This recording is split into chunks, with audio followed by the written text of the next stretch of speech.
Hello everyone, एक बार फिर से आप सभी का स्वागत है क्वेश्चन आंसर हेडक्वार्टर पे। तो आज हम करने वाले हैं orienting yourself the uses of coordinate का चैप्टर 1 में डिस्टेंस बिटवीन टू पॉइंट्स। दो पॉइंट्स दिया हो तो उसके बीच में डिस्टेंस कैसे निकालते हैं। जैसे कि एक पॉइंट ये है एक्स एंड वाई, दूसरा पॉइंट ये है ए एंड बी, तो इन दोनों के बीच में डिस्टेंस कैसे निकालते हैं आज हम यही सीखेंगे। तो इसके लिए सबसे सिंपल एक फॉर्मूला होता है जिसे याद कर लो कि under root x square x2 minus x1 plus y2 minus y1 का स्क्वायर। क्या होता है formula? Under root x2 minus x1 का square plus y2 minus y1 का स्क्वायर। ये फॉर्मूला याद कर लो, सिंपली हो जाएगा। ये फॉर्मूला देखो यहाँ पे कैसे आया है वो दिया हुआ है कि देखो ए और बी के बीच में जब डिस्टेंस निकालते हो तो क्या करते हो, इन दोनों को एक दूसरे से माइनस करते हो। इनको माइनस करोगे तो इससे ये कैंसिल हो जाएगा, इससे ये करोगे तो क्या हो जाएगा, y2 माइनस y1 हो जाएगा।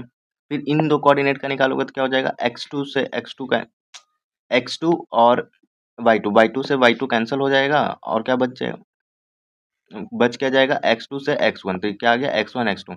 अब देखो ये क्या है, एक राइट एंगल है। राइट एंगल में हम क्लास 8 में पढ़ के आए थे, कौन सा थ्योरम?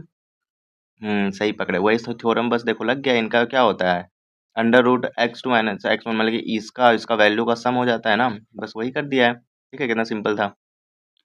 तो देखो यहाँ पे कुछ क्वेश्चंस के थ्रू हम समझते हैं और अच्छे से कि क्या होता है। तो देखो यहाँ पे ना एक कोऑर्डिनेट दिया है, हम पहले ये ले लेते हैं। ए दिया हुआ है और डी दिया हुआ है, इन दोनों का बीच का डिस्टेंस क्या होगा हमें ये निकालना है। तो देखो हमने अभी सीखा ना, ए कोऑर्डिनेट क्या है 3 एंड 4, डी कोऑर्डिनेट क्या है 7 एंड 1। ये हमारा क्या हो जाएगा x1 y1, ये क्या हो जाएगा x2 y2। ठीक है, अभी हम सीखें कि दोनों का फॉर्मूला क्या होता है डिस्टेंस का, under root x2 minus x1 का square plus y2 minus y1 का स्क्वायर।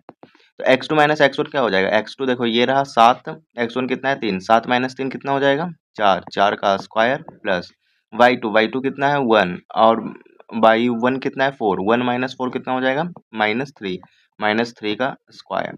तो यहाँ से क्या आ गया, 4 का स्क्वायर 16 प्लस 3 का स्क्वायर कितना हो गया 9 अंडर रूट में। तो ये क्या हो जाएगा अंडर रूट 25। अंडर रूट 25 की वैल्यू कितनी होती है 5। तो आंसर क्या आ जाएगा 5 यूनिट। यूनिट जो दिया रहेगा वो आंसर दे देंगे। ठीक है, ठीक है। इसी से तुम डी और एम का निकालो के कमेंट करो क्या होगा। तो बस ये फार्मूला याद रखना, बाकी इसमें कुछ नहीं है। डिस्टेंस बिटवीन टू कोऑर्डिनेट ये होता है, ये बहुत ही ज़्यादा इंपॉर्टेंट फार्मूला, ये मतलब कि पूछता ही पूछता है। ठीक है, तो मिलते हैं अब अगले टॉपिक में जिसमें हम एक्सरसाइज इसका लास्ट डिस्कस करेंगे। तो तब तक के लिए सायोनारा और अपना ख्याल रखना। Bye bye, take care.